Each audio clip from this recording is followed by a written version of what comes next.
Great, thanks a lot, Craig. If you guys want to just give another test on my voice, if you can hear me, just write yes or hi or something like that in the chat. That would be great as well. Um, Perfect. So I think we're in a good spot. All right, so welcome everyone. Ross Simmons here. This is our third of the 6 webinar series on online marketing and social media. As you can tell from kind of the screen that you're looking at now, we're going to take this session kind of a step further than where we were last time. So this is kind of an evolution of Facebook 101, where we start to go below the surface and really start to dive into some of the deeper thoughts around how you can use Facebook to achieve your business goals and objectives. We're basically looking to build on the foundation that we discussed last week and start thinking a little bit more strategically about how you and your content can go to the next level. At the end of the session, the slides will be circulated and the webinar itself is also being recorded, so that will be available for you to download or view on the tt.com website. I have received quite a few emails after our last session, and just to let everyone know, I am slowly getting through the process of responding back to you. I've got probably about 20 of them in there, so I've been going through and I'm down to about 6 or so left. So hang tight, I will get back to you, and at the end of this, if you have any questions or concerns, again, feel free to follow up with me via email, and I'll try to get back to you as soon as I can. At the end of this session, I'll also be circulating a document that will be great for anyone who really wants to geek out and read into some of the analytics around some of the stuff that we're going to be talking about today. I don't know if anybody's really interested in it. I know that it's some of the stuff that I enjoy, so I'll share that document with you guys later on, and hopefully you can dive into it. Some of the stuff we're going to talk about today, first and primarily, is the engagement strategy. So how you can kind of develop an engagement strategy for your brand, and most importantly, how you can tell the story that we talked about during that first session that will bring your brand to life through social media. The next piece is this section called EdgeRank. So EdgeRank is an algorithm used by Facebook that was launched probably about a year or two ago, that kind of delivers and kind of creates that algorithm of what it is that your fans are actually going to see on Facebook. Because based on studies, they say that less than 30% of your fans will actually see a specific post that you share. So what we're going to do is we're going to dive deep below the surface and kind of get an understanding of what this EdgeRank thing is and how you can use it to your advantage. From there, we're also going to talk about page management. So we touched on that a lot during our last session, but what we're going to do today is kind of give you guys a few more tips and tricks and insights around how you can take your page to the next level. And then finally, we're going to talk a little bit about creating smart ads. Advertising on Facebook is definitely something that has taken a lot of criticism over the last little bit. We know big brands who have said we're not running Facebook ads anymore, and others who have said they're just not doing it right. I'm of the belief that if you are very specific and targeted with your Facebook ads, you can find great success. So that's what I'm going to talk to you guys about today, to ensure that everybody's on the same page and recognizes the opportunities that exist on Facebook, and most importantly, that you're not using these ads and wasting your money. So before we dive in, just a quick recap over where we left off last time. We were talking about this new shift in the way that consumers act. We were talking about this new world, this connected world. People are using technology like smartphones, laptops, tablets, and they're using them to connect not only with each other, but also with brands online. This intersection of technology and social interaction has kind of created a world where people are more connected than ever before.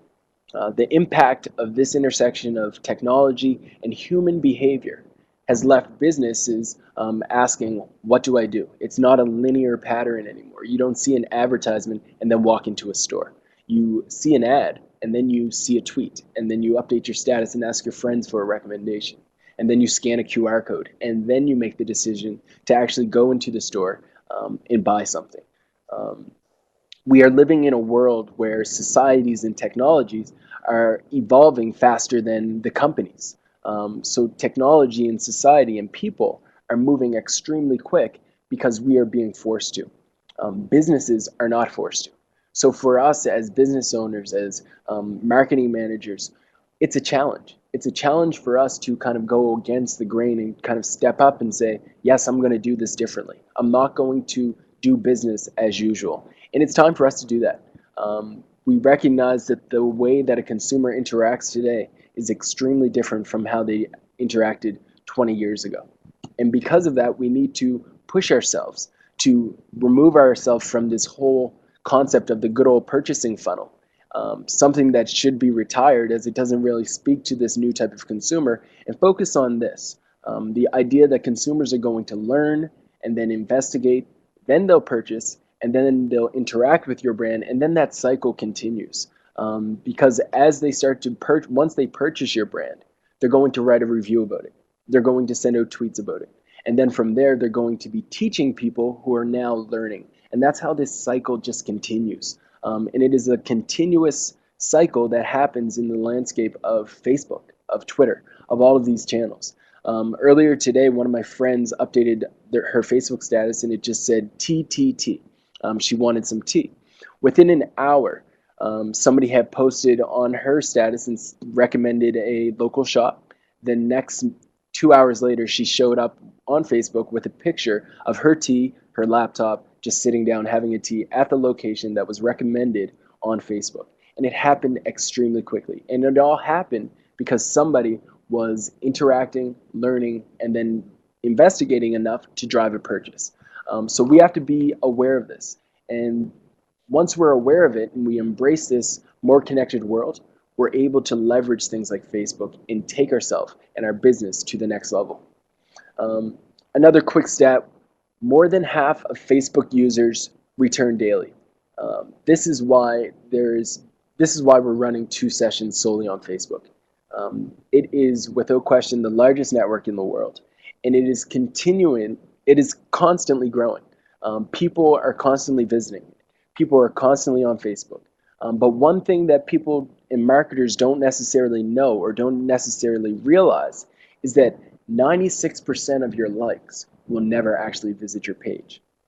That means 96% of your likes, after they press that like button, will never actually go back to your Facebook, look through your timeline, look through all of that content.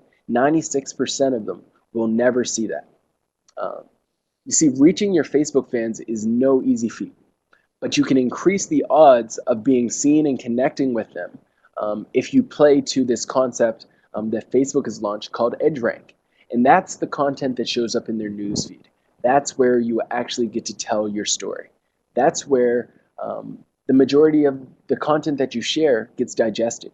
People aren't spending a lot of time going to a brand's page and ciphering through the tons and tons of content that has been shared over the past 4 months. Facebook just doesn't work that way. Facebook works in a way that it's very real time. When you log on Facebook, as a person, as a profile, you'll see your newsfeed. That newsfeed is where status updates from your friends show up, where pictures are shared, events show up, pictures of cats, babies, your cousin's wedding, all of those things show up on your newsfeed. What also shows up there is your branded content. So if you're a business and you're sharing a new product launch, or if you're taking a picture of your executive suite, you take that photo and you upload it to Facebook. It's not showing up directly into your users' inboxes. It's showing up in their newsfeed, on their newsfeed, where they're able to interact with it, where they're able to share that content, and they're able to digest the story that you're trying to tell. And this is all related to the EdgeRank. Whether or not it actually shows up is directly connected to this concept called EdgeRank. No matter how many fans you have on Facebook, your branded messages are only going to reach a fraction of them at any given time. The amount of users who are actually going to be exposed to your content is completely dependent on this algorithm called EdgeRank. Your brand and its public posts are graded with this process and this score. And I'm going to dive into this score a little bit later. But some more of another interesting statistic that you might want to think about is that the average user, anybody who just dialed in on the phone, if you could press *6, it would mute the phone. The average Facebook user has 262 friends. I have 262 friends. All of these people who are sharing their content is going to show up in my newsfeed. So what we need to do is recognize the opportunities in how we can cut through that noise? How can our brand cut through that clutter? Because everyone has an edge rank, and I'll dive into that just in a little while. So how do you connect with your consumers? How do you connect with the people who have already agreed that they want to see your content? Well, again, EdgeRank is one of the most important algorithms in marketing, especially in the online sense. And despite all this, very few people have ever heard of it, and not a lot of marketers actually fully understand it. It's the name of this algorithm that Facebook uses to determine what will show up on your newsfeed. Um, and there's tons of content. You're basically, EdgeRank is what Google would use for search. So for Google, they have their own algorithm which determines what content shows up at the top of a search. For Facebook, they have EdgeRank algorithm to determine what shows up on that news feed. A recent ComScore study showed that on average, 16% of a fan page's fans are actually reached by the content you put out there. To increase this, you need to create content that is highly engaging. You need to create content that is going to spark those likes. We talked last time about that concept of like bait. Like bait is a status update where you say, like this post if this brand reminds you of your childhood. Something as simple as that will increase your edge rank because the algorithm itself is connected to how engaging your posts were, how engaging your posts are. It's really the secret sauce that makes news feeds work. It's what makes your news, what allows your post to be put in front of your consumers. We're going to discuss a variety of different ways to utilize this algorithm, and we're going to dive deeper into what that algorithm actually is in a second. But what we need to keep in mind is that as complicated as it might sound when we start talking about algorithms and multiplying something by something, um, all directly tied back to engagement. And it's all directly connected to the story that you're trying to tell. If you have identified your business goals and objectives, if you know what your brand's story is, you will be able to find success. A lot of you have been finding great success on Facebook without even knowing what EdgeRank is. And the reason why you've been able to find success is because you've been telling your story through your Facebook page. Because you've been telling a consistent story that is compelling and interesting to your target market. You can tell a compelling story, guys. This stuff isn't scary. Because at the end of the day, that's all that Facebook is trying to measure with this algorithm. They're trying to measure who is telling the best story, who is telling the most engaging content, who's putting it out there. What content does Jim from Sackville actually find interesting? They're using EdgeRank to try to determine that. And if you're putting out that engaging content, you have nothing to worry about. So what is Ross, the algorithm? Could So, I interrupt you for just a second? yep, I can hear you. It appears that many people online are having trouble with the audio portion. Okay. So, this is good stuff, and this is a compelling story in itself. I would encourage everyone, if you're not hearing it on the computer, to call into the 1-800 number. We will post it in the notes in just a second. But do not become frustrated by the fact that your audio is dropping in and out. You can easily join on the telephone. Also, if you are on the telephone, could you please press *6? That will mute your microphone. We will post the phone numbers in just a second. You can go ahead. Sorry, Rock. Okay, I just put it on hold for a second there. Start. All right, so sorry about the technical difficulties. So this is the algorithm that is used by Facebook to determine what content shows up on your newsfeed. It's broken out into three key elements. It's broken out into affinity, weight, and time decay. So first there's an affinity score. And the affinity score is between the viewing user, so the person who is looking at their newsfeed, and the item's creator, so your brand page. What needs to also be considered is that it's not necessarily only a brand that has affinity. What you'll notice on Facebook is if you have a daughter or son on Facebook and you constantly see their content showing up in your newsfeed, the reason why it's showing up is because you visited their page on their own more times than not. You've looked at their photos, you've pressed like on their status updates, you've done all of these things. And because of that, you're spending a lot of time on their profile, and Facebook tracks that. And by Facebook tracking how much you're engaging with specific people, it's more likely that that content shows up. It's the same way that it would work with a ex-boyfriend or ex-girlfriend. You break up, you look at all their pictures, and then for the next month, you're constantly still seeing their status updates because you spent a lot of time looking at their profiles. And it works the same way with brands. So if you have created a brand profile or a brand page, and tons of people are visiting your page and they're interacting with your content, they're reading your status updates, they're pressing the like button.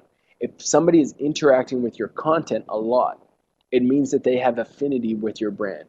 And therefore, you have a better chance of having your content show up. Second, there's weight.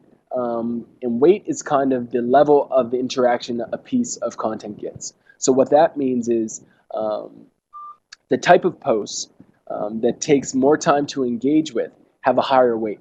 So for example, a like doesn't take a lot of effort.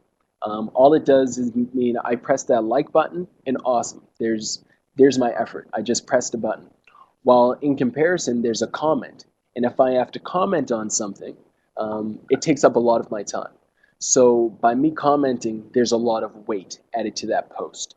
Um, Me pressing like, not so much because it didn't take a lot of effort for me to do. So what we want as brands is to increase the amount of people who are commenting on our status updates, on our pictures, on our videos, because that means that this person is actually putting effort and they're engaged into this content.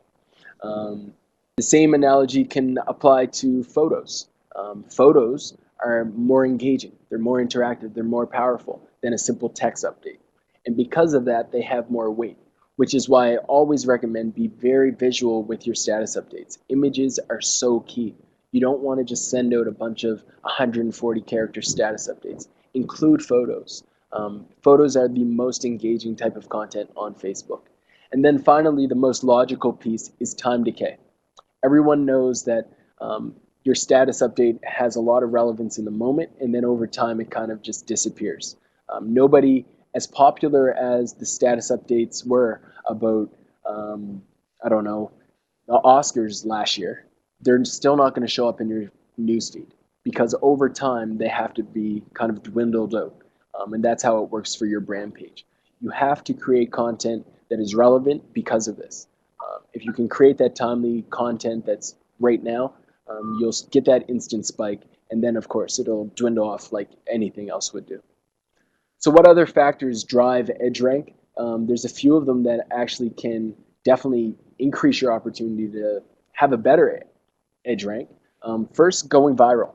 So creating those status updates that are clever, they play on people's emotions, their minds, and directly are fitted within that perspective of your demographic.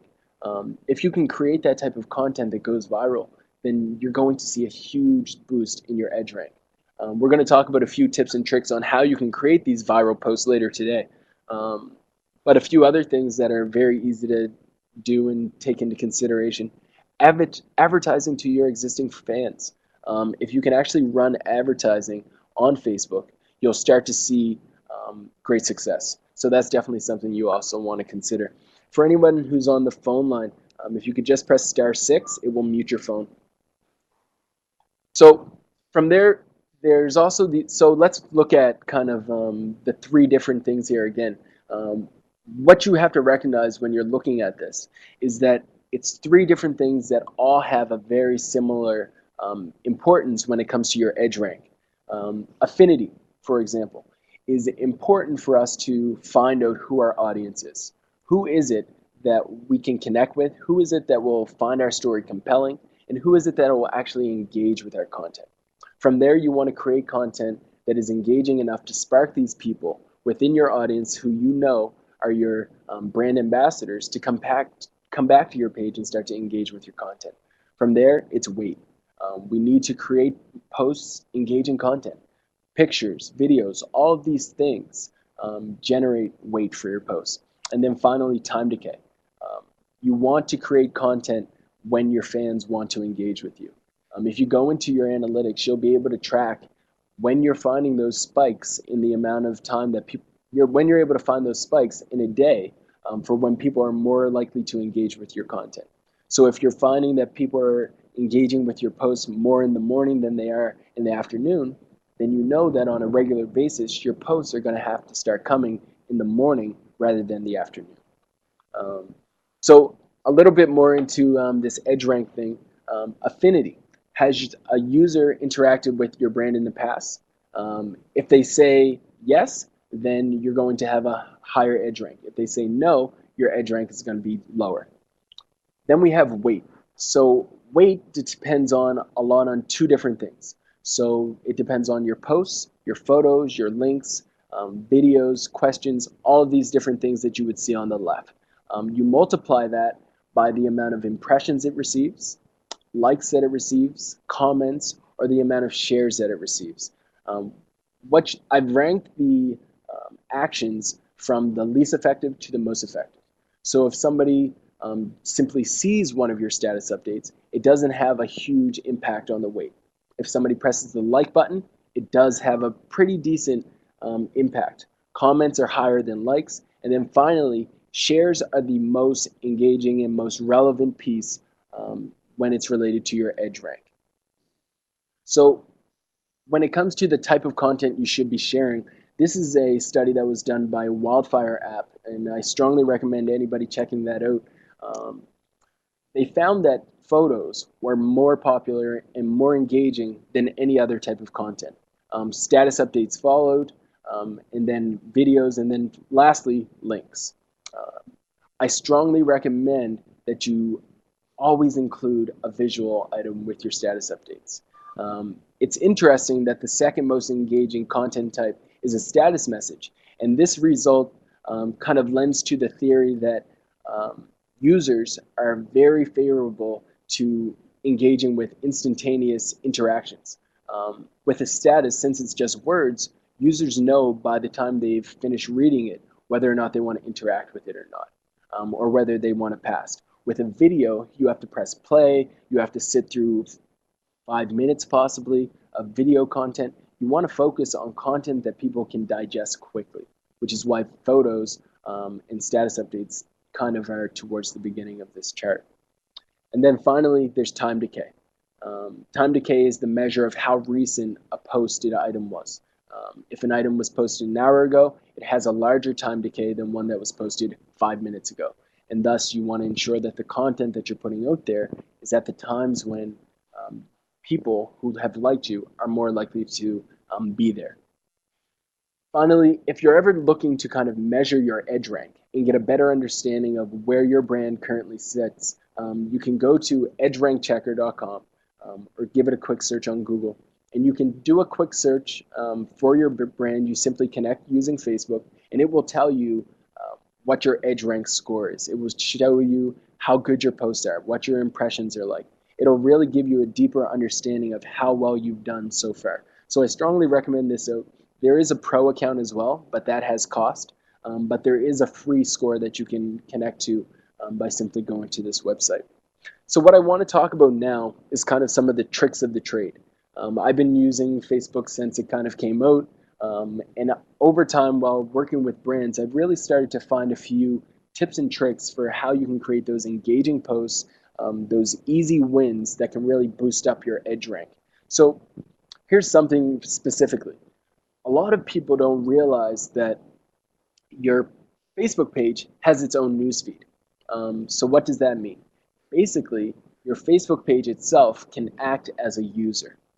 So let me show you using Facebook exactly how that would work. So if you're on Facebook and you go to a brand's page, for example, I created one last time. So here it is, Ross's Great Adventures. As you can see here, it says that Ross is now currently, I'm currently commenting and liking as Ross's Great Halifax Adventures. I can also change it to Ross Simmons, which would allow me to post as myself. But what I want to do here is I want to connect only as the page. So I want to use Facebook as Ross's Great Halifax Adventures. So in pressing this, I automatically have now received my own newsfeed. So if I was to like these guys, say for example, so this would be my newsfeed. I don't necessarily like anyone right now as this brand, but if I was to like a variety of different pages, so say for example, I liked Nike, I would be able to like them not as Ross Simmons, but able to like them as Ross's Great Halifax Adventure Company. And then once I've done that, they start to show up in my newsfeed. And what I'm also able to do from there, so say for example, this was a local company or one of my partners, I can comment on this and say, great shoe. And by simply doing that, all of these people will see that my brand is commenting on this person's Facebook page. So one, I might start getting new likes from people. Two, I might be able to increase my brand awareness by simply being there on a variety of channels. This is great for nonprofit engagement. So for example, if you're a company and you're partnered with, I don't know, Kids Health Phone, you're able to go on their actual Facebook page and comment as a business, which is great because it's going to put you in front of a different community and leverage a different network. So you're definitely going to want to consider how you can use Facebook as your brand to kind of tell your story through other people's pages, by pressing the like button, by sharing their posts even. If you have a very close partner, or if you have a sister company and you want to share their content, by me doing this, it's going to show up on my page or on my fans' news feeds, saying something along the lines of Ross's Great Adventure just shared Nike's status update. It shows right here that that status update would be here. So it shows Ross's Great Halifax Adventure shared Nike's photo. So from that, other people are able to connect with my partner, and if my partner sees that, they're going to say, thank you for doing it, I appreciate that, and maybe I'll scratch your back for scratching mine. So that's one of the great ways that you can go about using Facebook as a brand without actually using solely your status updates. So that's one of the tips of tricks of the trade, sharing posts from other people's pages. Another opportunity is when you're posting links. So for example, if you come across an interesting post or a blog post and you think that your fans would really appreciate it, instead of just sharing the link as you would see here where it says Frog sits on bench and wins over internet, you can edit that you can edit that post to be something more relevant for you. You can edit that to be more engaging. So for example, if you click on that title, you can change it to something like Zenfrog dominates the internet. What happens is you've automatically made that update more engaging. Someone's more likely to click it because you're using words that are compelling. You're also able to edit that description down there. So let me give another example in real time of how that would work. So let's say, for example, I was on cbc.ca, wanted to share something about the CFL. So I would take this link, I'd go back to Facebook, and I'd be able to share it as an update. So I'd go to my brand page, I'd scroll down, paste it here. Once I do that, Facebook generates kind of a description of what it's all about. If you hover your mouse over this, you'll see that both of these pieces are able to be edited and they become yellow. By clicking on that, I can select, delete, and say CFL teams are making moves, more engaging, and then press share. By doing that, people are more likely to click it, they're more likely to engage with that post, and ultimately, it's more likely to increase my EdgeRank and ultimately show up in more news feeds. So another tip and trick. We talked about this one before, but pinning and highlighting status updates. A lot of people don't actually come back to your timeline to see your content unless you tell them to. But when they're there, or when people are driven there through Facebook ads or traditional advertising buys, you want to make sure that it actually looks great. So what you're able to do on Facebook is you're able to actually reposition photos. You're able to move them to be in certain places that you would like. You're able to pin them to the top. You're able to actually take control of the story that you're trying to tell on timeline. Another trick. So these ones are an easy one, but I love them. It's very easy to do. You can do it for almost any brand or business. And basically what you do is you create this image that has an arrow pointing to the corner. And what you could do for your brand instead of taking a political stance is you could say something like, "This person loves um, this person loves so and so's double bacon cheeseburger."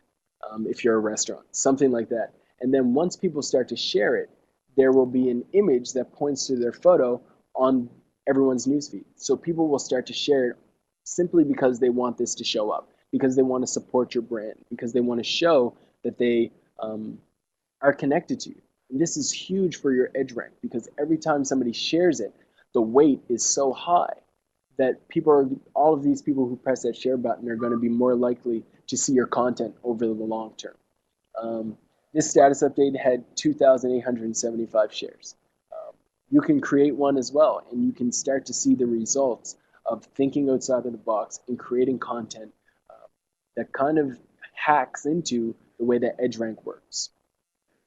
Another trick of the trade is something that I read recently from Buddy Media is that they said that there was a 20% higher rate of engagement for posts published in the mornings and the evenings. I always recommend mornings, lunch, towards the end of the day, and then again at night. But they found that in the morning and towards the end of the night during the evening, there was a higher rate for engagement. You definitely want to cross-reference this with your own analytics before you take this as the holy grail. And also keep in mind that when it comes down to it, while there might be a higher rate of engagement during the mornings or the evenings, if you're creating excellent content, if you're telling a cohesive story that is compelling, people are going to engage with it anyway. So it doesn't really matter that much about the time if you are telling a story that is compelling and interesting. It really does start with that story that you've developed. And if you can tell that through content, the timing, while important, it's not the most important factor. So another trick of the trade, provide exclusive offers to your fans and only your fans. If you say to people specifically, you have to like us to receive 25% off, then you're able to get those likes. You're able to keep them coming back because they're going to feel a connection to you simply because they press that like button and because you're offering them something. Everybody wants a discount. Everybody wants a deal. So if you go at it from a give to get kind of approach, where you have to like me to get something, you're benefiting from the fans while they're benefiting from being able to take advantage of this exclusive offer. And what happens is if you're able to say you have to be a fan to receive this offer, more people start to share it. They'll say, "Hey, Jim, you should like this brand on Facebook because they give out exclusive offers only to their fans." And in doing so, you're able to develop that small little army of tribe, which you could call your marketers for you. They're basically going out, doing the marketing for you, and they're bringing people back, which is great. So definitely consider running exclusive offers to your fans, solely your fans. Another option is a little trick is to give your brand a little personality. A lot of people kind of get afraid of thinking outside of the box and getting a little quirky and fun with their Facebook page. It's okay. People use Facebook to socialize. People use Facebook to have fun, to interact with one another, to see silly things. Have a little personality with your brand. Do something engaging. There's a variety of different pages that have created their own traditions. So the NBA, for example, they've created this thing called Old School Monday. And every Monday they share content that is focused around the old school shots of Larry Bird wearing the short shorts, the pictures of Julius Erving with his huge afro. They show these old school shots of athletes, and it sparks tons and tons of conversation because they're giving their brand a little personality. So you need to do that. You need to think about what type of things can I do on a regular basis that will spark that interest, that will spark um, engagement, because that's how you give your brand personality and ultimately tell that story of your business. Another one, use timely events for your status updates. These two here are very simple to do. I mean, Dunkin Donuts did a status update. It said, "Don't worry, be happy. What's making you smile this Friday day?" So they put DD in the middle of Friday for Dunkin Donuts, and then they uploaded a photo of a Dunkin Donut.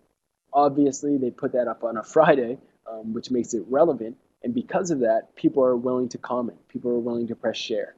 What events are going on in your province that are timely, relevant, and interesting? You want to put out status updates that play off of those.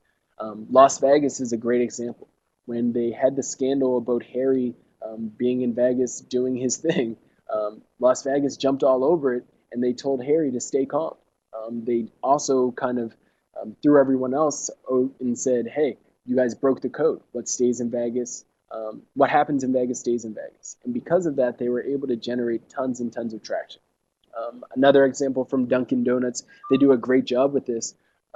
New England Patriots donut or New York Giants donut. They simply made two donuts, took a picture, uploaded it to Facebook, and it got 7,700 likes, 3,000 comments, and 914 shares. That's the power of using timely events in the story that you're telling. Another great opportunity is to tie your updates to in-store offers. So what you want to do is try to be creative. Think outside of the box and link your Facebook to in-store, in-person events. So Sprinkles Cupcakes, a company out of the States, decided that they were going to do the status update to celebrate George Washington's birthday. They took a picture of the cupcake and they told their Facebook page, the first 50 people to whisper Founding Father at Sprinkles will receive a free dark chocolate cupcake. It's as simple as that. 70 people pressed like, 16 people commented, and I can guarantee when people got there, they didn't just get their free cupcake and leave. They bought more cupcakes. And it was all because of this call to action, by thinking outside of the box, by doing something clever, and tying their updates to an in-store action. From there, you also want to generate buzz with campaigns and ads.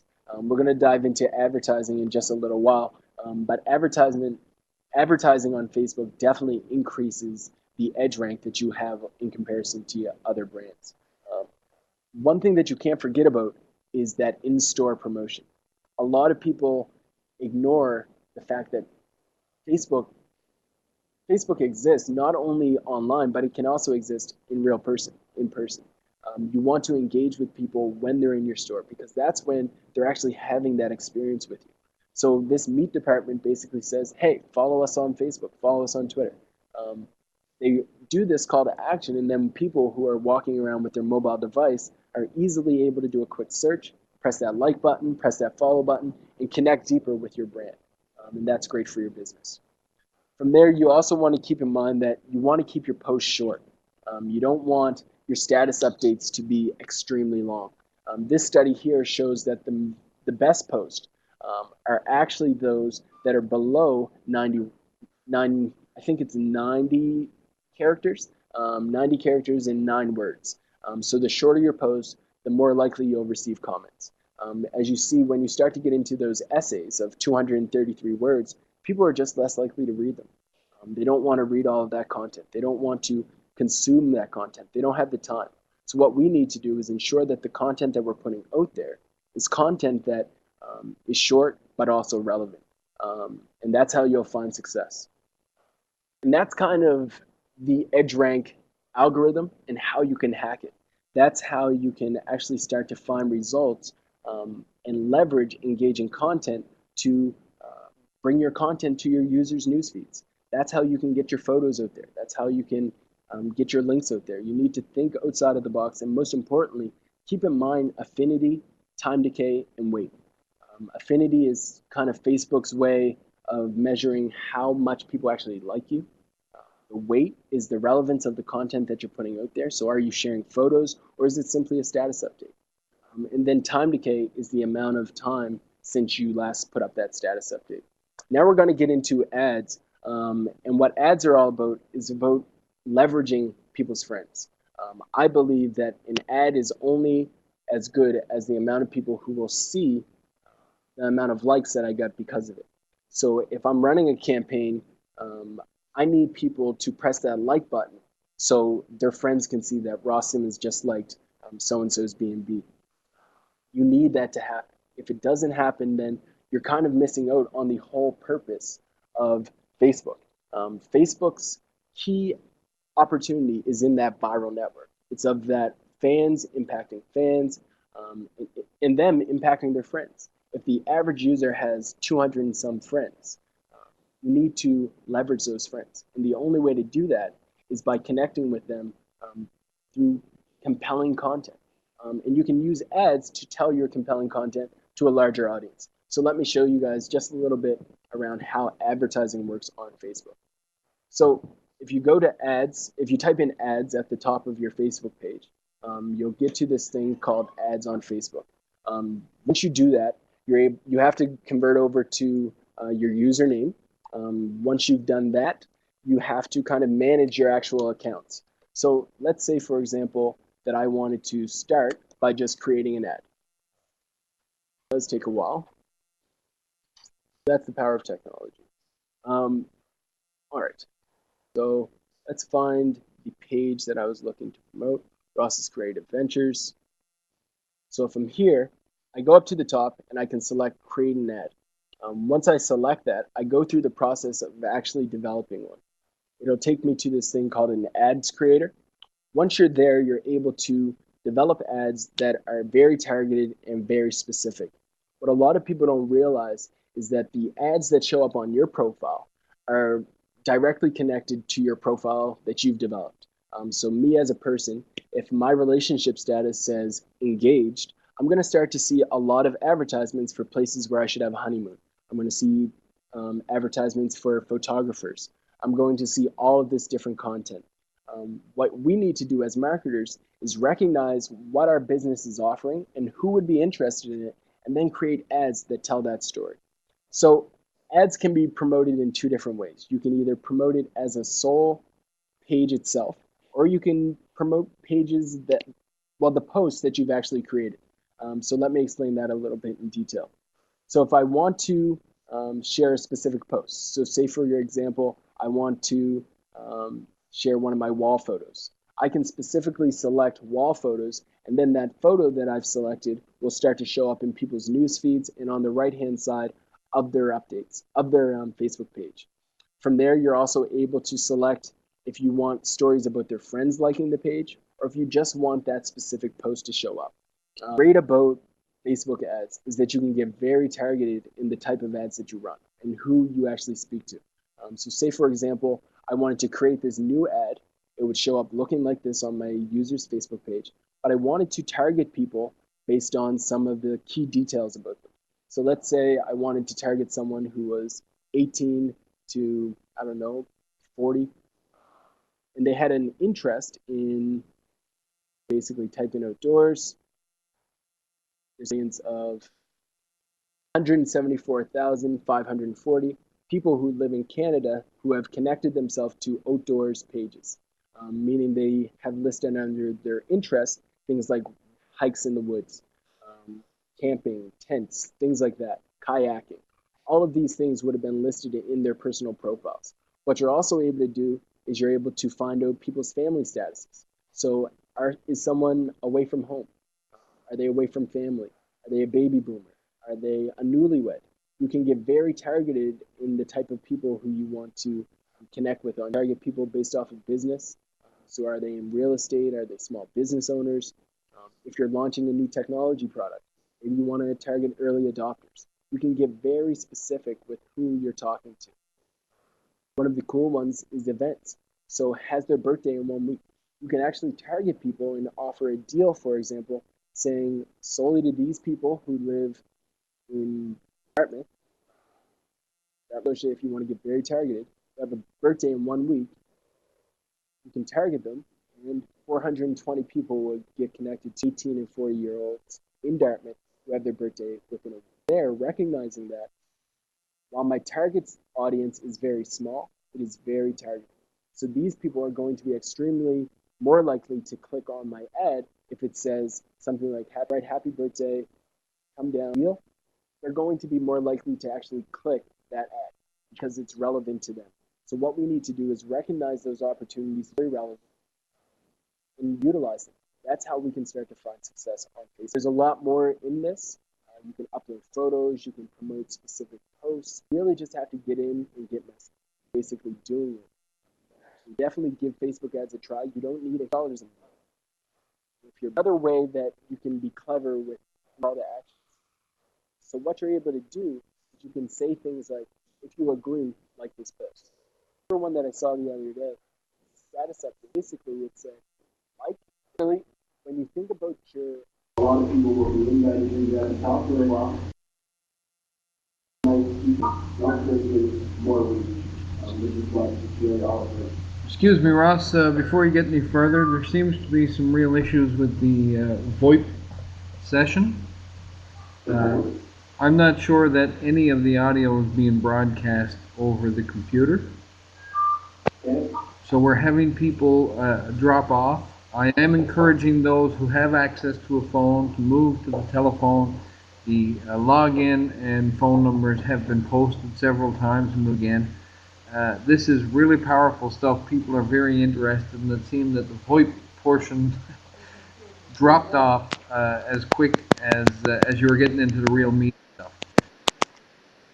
I'm hearing a mic click right there online. Can you just try your audio again through the Yep. Can you computer, guys hear Rob? me now? Yep, that is excellent there now. Okay. Just lost you again. I'm still here. Can you hear me? Yeah, there's a dirty wire. I think you have a dirty wire or something. You're very fuzzy. Okay, I'll get a new for the next one for sure. Sorry about that. I know somebody said, can I repeat the last 5 minutes? I can go through that very quickly. Basically, the last 5 minutes, I was trying to explain the importance of page insights. I hope you guys can all hear me. And basically, what I'm saying is that on using your page insights, you're able to really dive deep and kind of get a better understanding of what your fans actually are interested in. If you go into the insights of your page, you'll be able to see what content they're actually liking the most, what content has had the largest reach, engage with the most. And from looking at this content, looking at these insights, you're able to really get a better understanding of what type of content you should be putting out there as a business. You don't want to be creating content and sharing content that nobody is interested in. So if on a Monday you start every week by saying, Happy Monday, guys, have an awesome week, and you see 20 likes on that status update, if you're seeing a huge spike in your insights on that specific post week in and week out, you know that that's something you're going to do for the remainder of the time that you're running this Facebook page, because you constantly see that growth, you see that level of engagement. If you're seeing that photo albums, when you take a lot of photos and you upload them all at once, is getting lots of traction. People are pressing like, people are commenting on it, and people are pressing that share button. You have to recognize that this is something that works. And you can find that through your insights, and ultimately, because of that, you'll want to continue to do something like that later on. From there, I kind of just highlighted the fact that it's also important to use the tools of inviting your friends. So there's a section when you have a Facebook page under the admin panel where you can actually invite your friends who are your friends on your profile. So these are people who I'm friends with, and I can invite them to like this page. That is something that you definitely want to do.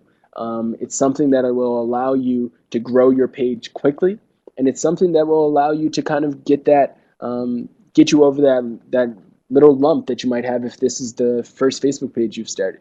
If you need those 30 people to start seeing insights, just invite 30 of your friends and tell them to like your Facebook page. From there, you're also able to get into email contacts. So by simply going over here and pressing invite email contacts, you can connect to everything from Skype to Hotmail, Gmail, probably even ICQ if you wanted to. And you can email people invites to connect with you on Facebook, which is definitely something that I also recommend doing if you're trying to develop that growth in number of likes on your Facebook page. So we're running out of time, so I'll wrap this up. Basically, the key to keep in mind, guys, is that affinity rating is all about engagement rate. When it comes to EdgeRank, it's no more about that algorithm than it is about creating compelling stories. It's definitely more focused around telling those stories through compelling content and simply recognizing the fact that photos work better than a link to an external page. That something that is compelling and interesting and inspires someone to press that like button is not as good as somebody who presses that comment button and actually writes on a post. So you want to inspire people to comment. You want to create content that is compelling and interesting, and ultimately, that's how you find success, and that's how you will get your content showing up on the news feeds for all of your contacts and the people who have already pressed like. Um, so again, I apologize for the technical difficulties. I'll definitely get a new headset for everybody online. And we have 3 more sessions left, so I'll make sure that we're technical glitch free. The next one is all about SEO, which is Wednesday. And then we're going to follow that one up with 2 of my favorite things, which are content creation and TripAdvisor best practice.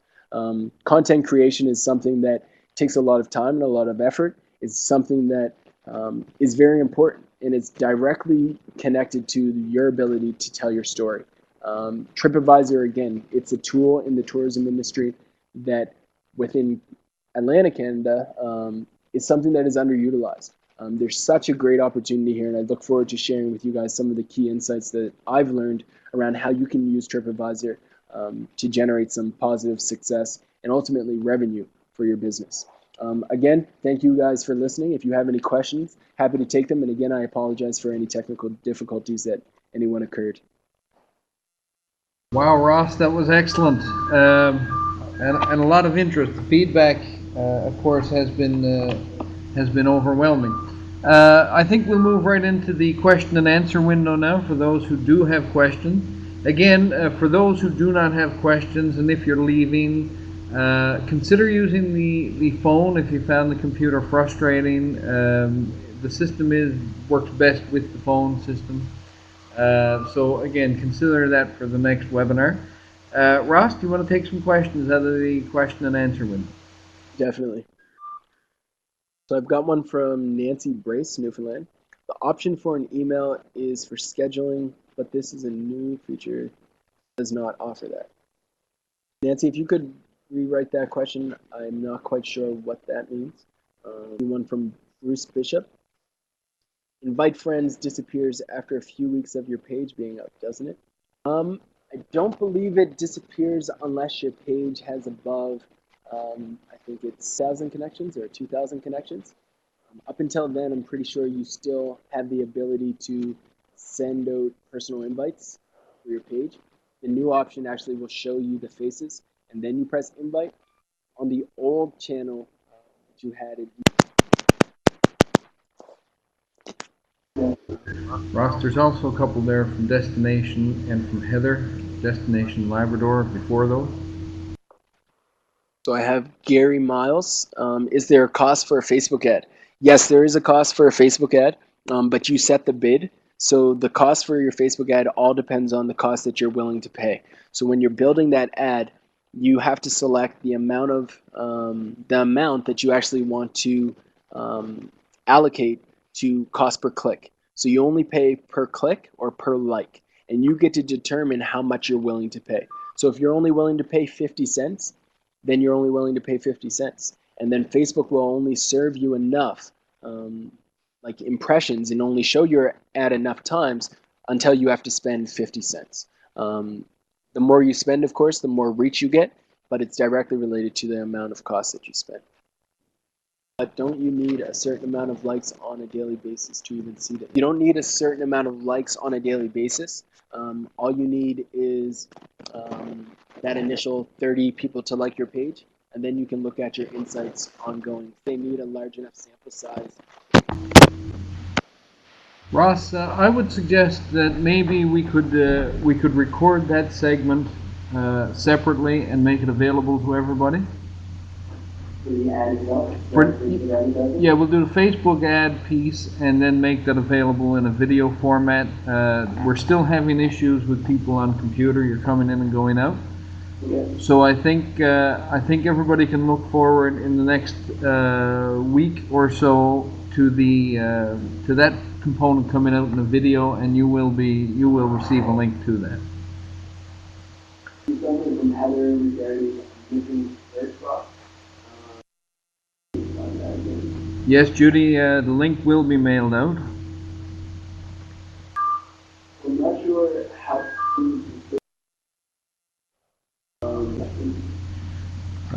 there was somebody who didn't have a chat window, Ross. Couldn't see the question and answer. Where do you find the time of day that people are liking your post? You can only find the date, nothing more specific. So the way that you find that, I have to pull up my own. Did you answer Adam's question, Ross, on how do we get a free EdgeRank analysis from EdgeRank Checker? I did, yeah. Okay. I'm not seeing any other questions. Okay. So if we don't have any more, again, on behalf of Beth, Lindsay, and Jamie, thank you for participating in the webinar today. Don't forget that TourismTechnology.com does offer the one-on-one mentoring sessions. These are for operators who want to dig a little deeper into their online presence. And remember, these are meant to put you in charge of your technology plan. Also, later today, you will receive an email survey about today's session, and I can imagine we may hear something about the audio portion. Please take a few minutes to complete the questions and help us get better at doing these webinars. If you liked the webinar, tell a friend. If you didn't like it, please tell us. The next webinar is scheduled for Wednesday, September 19th.